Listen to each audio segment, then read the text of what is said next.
rewrite m as the remainder of m prime times k inverse after dividing out as many copies of p as possible.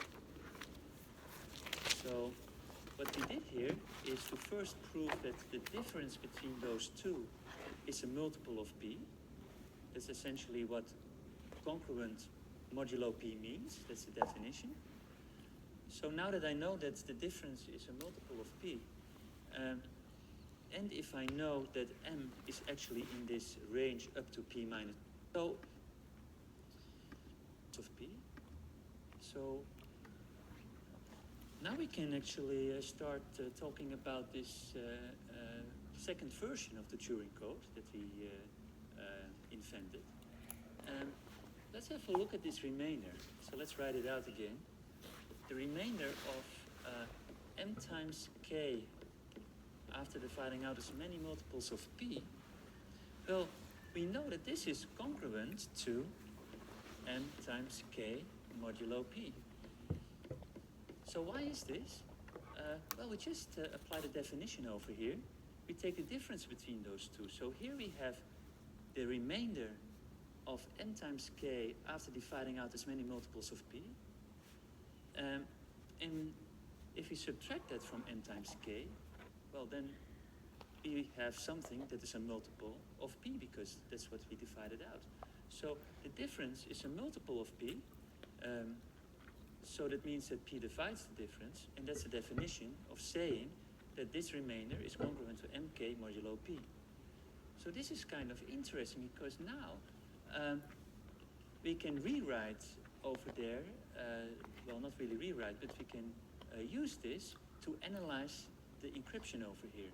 So m prime is equal to this remainder, and we get a beautiful equation. We see that the encryption is congruent to the plain message times the key modulo p. So how do I do decryption? I can use the multiplicative inverse of k, right? So then I can divide k out. So let's write this out as well. So suppose I have a multiplicative inverse, k to the power minus 1, that is congruent to 1 modulo p. Why do I do this? Why am I writing this out? Because we will see that it is not always possible to have a multiplicative inverse. That's going to be really a big problem. And that's where all these other functions come in, the Euler-Tolsche function and Euler's theorem and so on. So it's not really always the case. We'll give an example in a moment, but suppose that we have a multiplicative inverse, modulo p. Well, then I'm able to easily compute, well, I take m prime, I multiply it with k inverse. Well, this is, I'm substituting for m prime m times k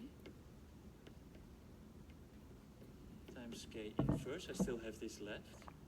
Now I can say that that this is equal to 1 modulo p. So this is equal, or is congruent to m modulo p. So now we see how we can do decryption. We simply use the multiplicative inverse of k, and as in the first Turing code, we are able to somehow divide out, so where did I have it? To divide out k. I did it very differently. I have a very different mathematical structure, but the idea is essentially the same. I have a multiplicative inverse of k, and if I multiply this with the encryption, I will get the plain message, modulo p. So, am I finished now is the question. Well, I know that m is in the range of 0, 1, all the way up to p minus 1. So, this means that I can also rewrite m as, and I use a similar trick as what I did over here, I can rewrite m as the remainder of m prime times k inverse after dividing out as many copies of p as possible. So what we did here is to first prove that the difference between those two is a multiple of P. That's essentially what congruent modulo P means. That's the definition. So now that I know that the difference is a multiple of P, and if I know that M is actually in this range up to P minus 1, I can use what we learned last lecture and what the book was talking about, that the definition of the remainder of M prime times K inverse, this thing, after finding out as many copies of P, is exactly this plain message M. Okay, so now we have the decryption. So this is decryption. And that sounds great. So now, of course, we are wondering, well, if we can do this, can we also attack this scheme, right? Can we do something bad with it? Well, it can be used to break this code, but in a slightly more complicated way. So let's see where I put that.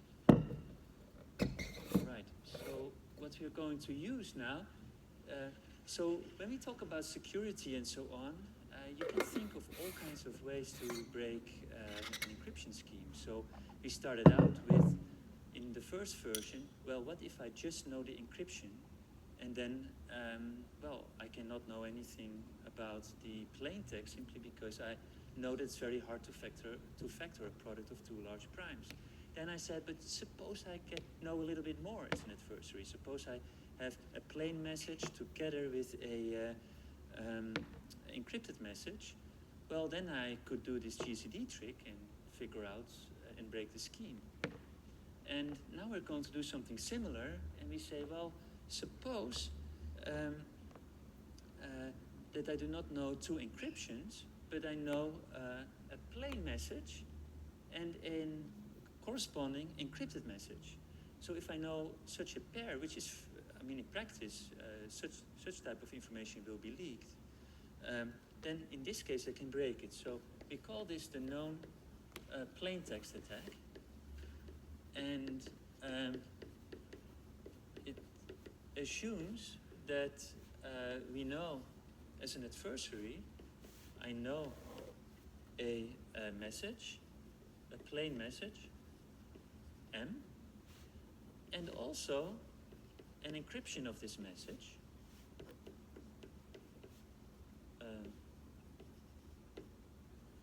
M prime. And M prime, according to this scheme, is the remainder of M times K after defining out as many multiples of P as possible. Now we saw, now suppose I know these two encryptions. So let's have a look. And encryption M prime here is congruent to M times K modulo P. This proves it over here.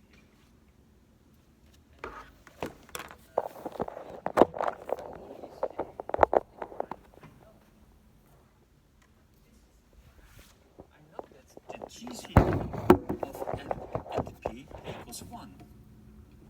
So these two are relatively prime. So now if they're relatively prime, and that's what we wrote up here, we know that there exists this linear combination of, in this case, M and P that is equal to 1.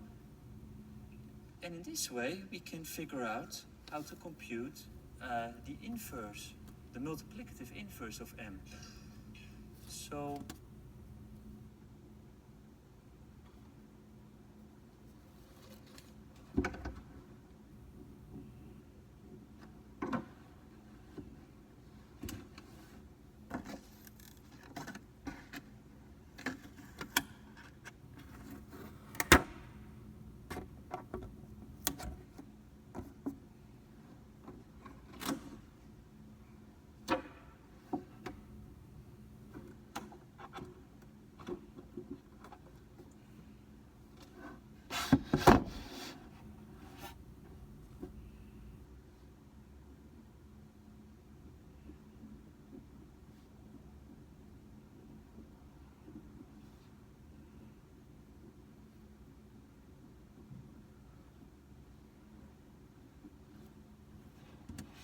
that's what we're going to do. So we can compute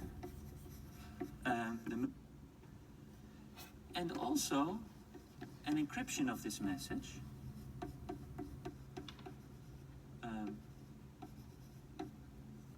M prime. And M prime, according to this scheme, is the remainder of M times K after dividing out as many multiples of P as possible. Now we saw, now suppose I know these two, I'm going to show to you how to break it. So let's have a look.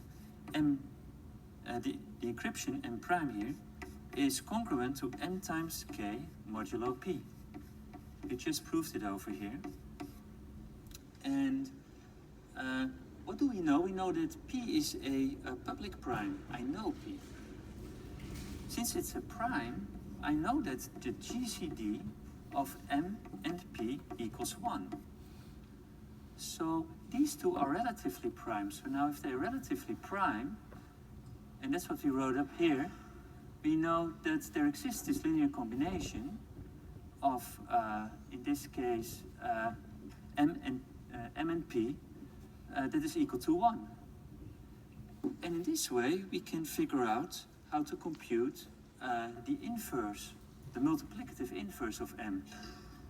So that's what we're going to do. So we can compute the multiplicative inverse such that M times M inverse is congruent to 1 modulo P.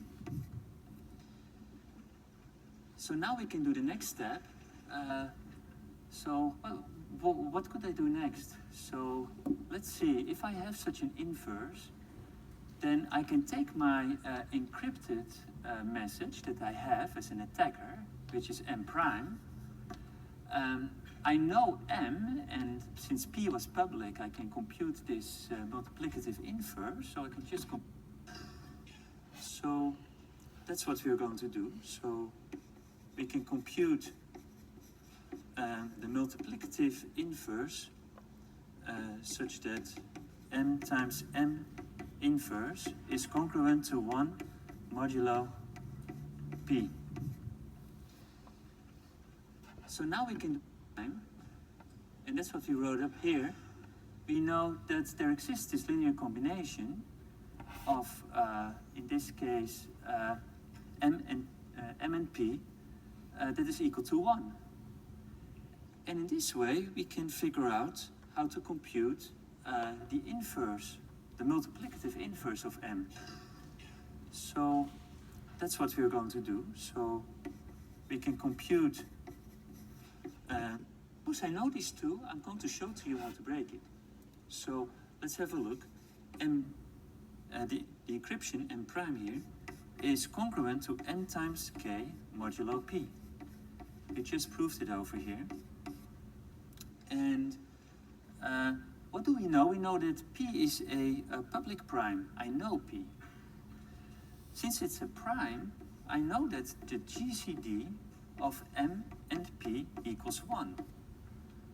So these two are relatively prime. So now if they're relatively prime, and that's what we wrote up here, we know that there exists this linear combination of, in this case, M and P that is equal to 1.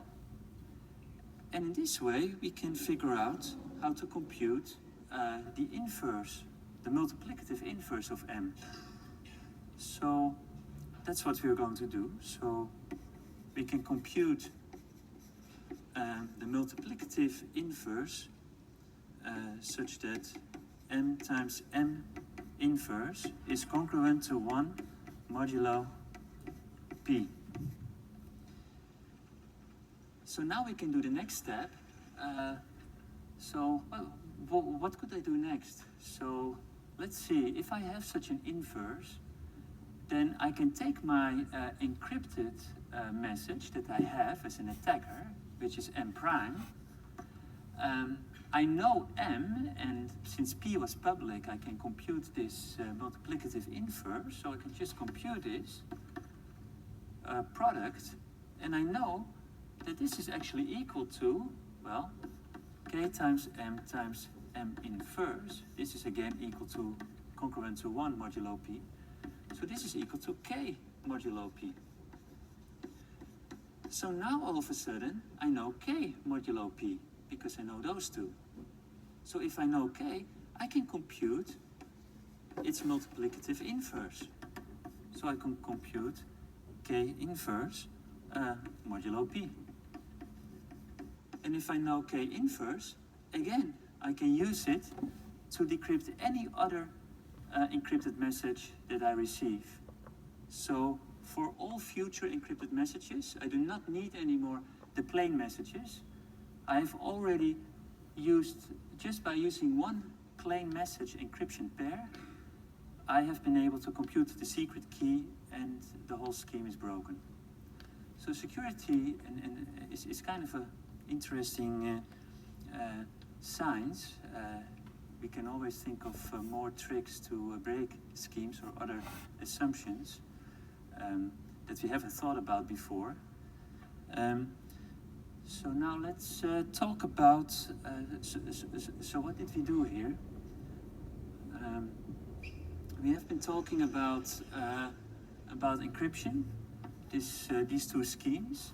We talked about modular arithmetic, talked about congruence and also the multiplicative inverse, and we showed how to use that to break Turing's code version number 2. So we need something much more fundamental in order to create a scheme that is really secure, and that's what we're going to do now. We're going to start off with Euler's totient function and then prove a related theorem. And with that, we will be able to actually explain the RSA algorithm, which is a famous algorithm invented here at MIT in 1977 by Rivest, Shamir, and Edelman. And they actually also got the Turing Award for this a few years ago. And it's widely used in practice. But we will be able to actually explain this algorithm with just this fundamental piece of number theory. So that's really exciting. So let's do this. So we're going to first define Euler's totient function.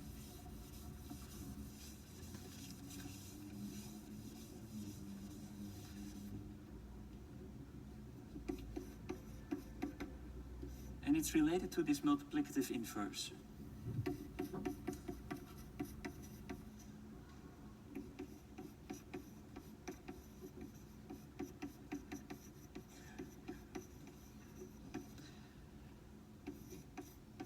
This function is denoted by phi of n, and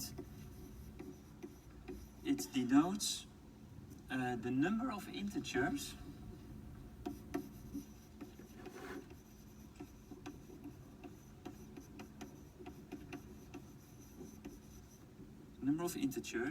in 1, 2, 3, all the way up to n minus 1 that are relatively prime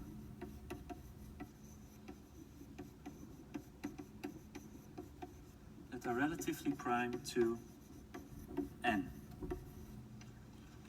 So, well, this just drops out of the air, you may think, but yeah, this is a fundamental quantity, and Euler's theorem is what we will try to prove next. But let's give a couple of examples about this, just to see how it works. So for example, let's take n to be equal to 12. What would be the value of Euler's totient function evaluated for 12?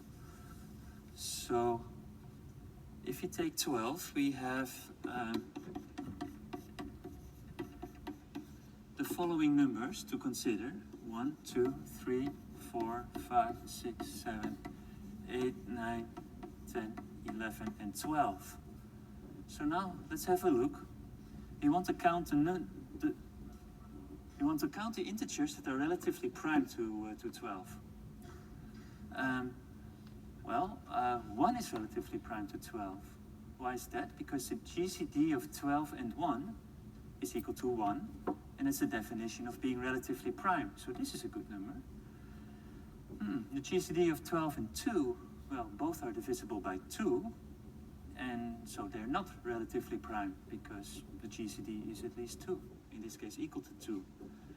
3 also divides 12, 4 divides 12, 5 is relatively prime with respect to 12, 6 actually is dividing 12 as well, 7 is relatively prime, and 11 over here as well, and all the others have a greatest common divisor that is larger than 1.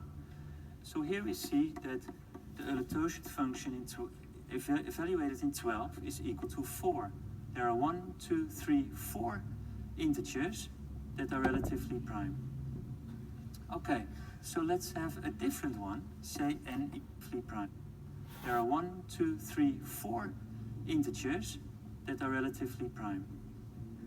Okay, so let's have a different one, say n equals 15. It's a little bit different, because here you may think this is kind of coincidental that 1, 5, 7 and 11 are actually also primes. But for 15 it looks a little bit different. So let's write out all the numbers. Again, let's have a look. Well, 1 has greatest common divisor equal to 1 with respect to 15. 2, well, is also relatively prime with respect to 15. 3 is dividing 15. 4, yeah, 4 and 15 have greatest common divisor equal to 1. So that's relatively prime. 5 is not. 6 is not. 7 is relatively prime. 8 again. This is only divisible by a power of 2. And this has no power of 2 in it. 9, 10 are, this one is divisible by 5, divisible by 3. 11 is again relatively prime. And then we have 13 is relatively prime as well. And 14 as well, because this is 2 times 7 and this is 3 times 5. So how many do we see now? 1, 2, 3, 4, 5, 6, 7, 8. So the Euler-Tauschig function evaluated in 15 is actually equal to 8. Now it turns out that this function has really nice properties, and you can easily calculate if you know its if you know the decomposition of n into its primes and powers of primes. You can easily compute this number phi of n. Now you will be able to find this in the book. You should read it, and also the problem set talks about this. But for now, let's just talk about this as an abstract notion, because that's all that we will use in this lecture. But you will have a few exercises that talk about computing this kind of stuff. Okay. So let's talk about the Euler-Tauschig function and Euler's theorem. So let me use this blackboard.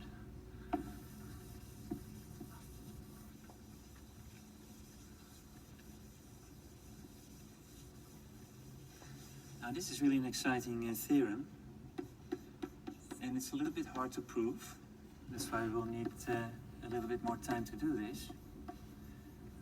Euler's theorem says the following. If the GCD of n and k is equal to 1, then k to the power, the Euler-Tauschig function evaluated in n, is actually congruent to 1 modulo n. So this is what we're going to prove here. So why is this so interesting? Well, we will talk about an application which is a direct consequence of this theorem, which we'll call Fermat's little theorem. And that, in turn, we will use to explain the RSA algorithm and show how decryption works, and so on. So how can we prove this?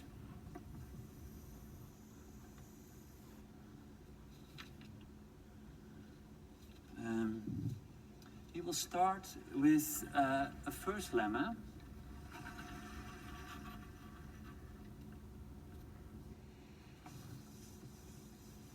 And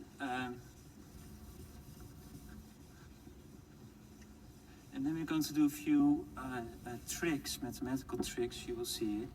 So the first lemma is that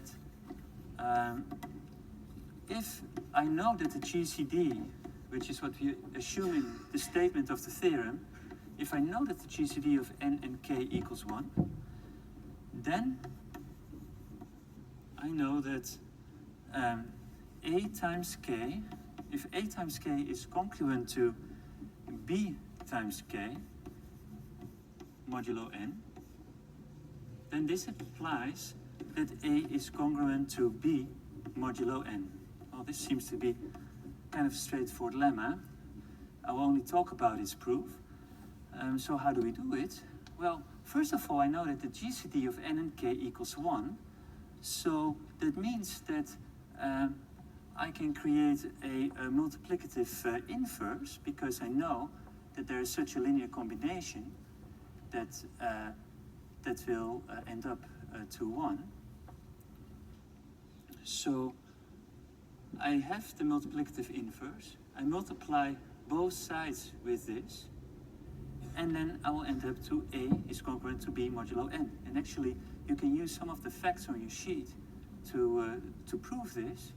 And in the problem set, you probably have seen that there are a number of problems related to this, and you will also, so you will recognize this and prove a few of these things yourself. Okay, so this is, so let me see. So let me see what we have done here.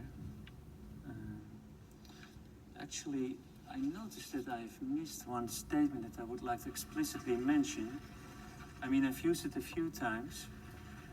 Let me do that first, which is that we know that if the GCD of n and k equals 1, then this is if and only if the case if k has a multiplicative inverse. I've not yet explicitly stated this. And we can easily see this. Let me just give a quick proof to show how this works. Well, if the GCD is equal to 1, then we use the statement up there. So this is if and only if there exists a linear combination, so an S and a T, such that n times S plus k times T equals 1. Well, then I also know that there exists a T such that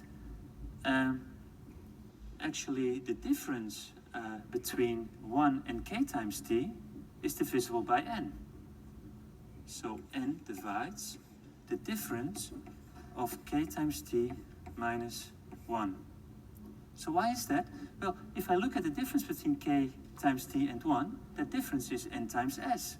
And n times s is divisible by n. So now by the definition of congruence, I just apply the definition over here. We have written it out here. We can say that k times t is congruent to 1 modulo n. And this is the definition of the multiplicative inverse. So we have essentially shown that if the greatest common divisor between n and k is equal to 1, then it has a multiplicative inverse. Okay, we have been using this property over here. A that the multiplic n. K times t is congruent to 1 modulo n.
And this is the definition of the multiplicative inverse. So we have essentially shown that if the greatest common divisor between n and k is equal to 1, then it has a multiplicative inverse. Okay, we have been using this property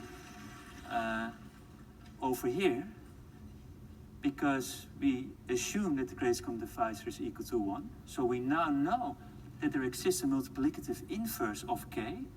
We use that one to multiply away, essentially, the k out of this equation and get A is congruent to B modulo n. Also notice that we use that property over here. We said that we wanted to compute, what was it again? Over here. We started off with the GCD of M and P to be equal to 1, and I know P, and now I can compute the multiplicative inverse of M, and I should have said why it exists. And it exists because of that lemma that I just mentioned up here. Okay, so now let's go back to Euler's theorem. This first lemma we are going to use to prove a second lemma, and that second lemma we can finally use to prove the theorem. All right. So this lemma I will put on a separate board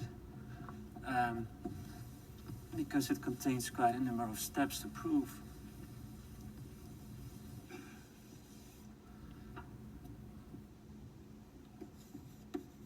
So the lemma states that if we suppose that the GCD of n and k equals 1, so it's the same assumption as before, if we let k1 all the way up to kr to be those integers in the range 1, 2, 3, and so on to n minus 1 that are relative.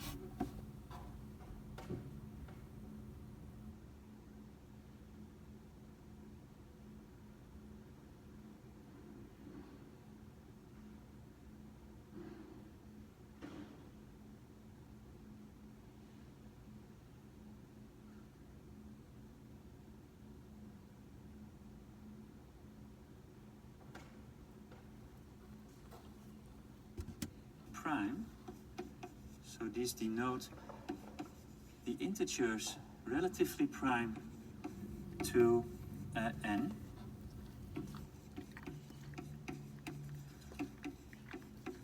Then we can prove a very interesting property. Now notice, by the way, that r in here is equal to the value of the Euler-Stoichern function evaluated in n, because this counts the total number of numbers that are relatively prime with respect to n. So now we can prove something really spectacular. We can show that of n and k property all the way up to kr to be those integers in the range 1, 2, 3, and so on to n minus 1 that are relatively prime. So these denote the integers relatively prime to n.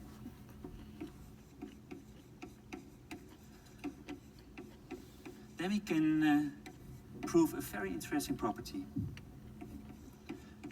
Now notice, by the way, that r in here is equal to the value of the Euler-Stoichern function evaluated in n, because this counts the total number of numbers that are relatively prime with respect to n. So now we can prove something really spectacular. We can show that the set that contains all these remainders, the remainder of k1 times k,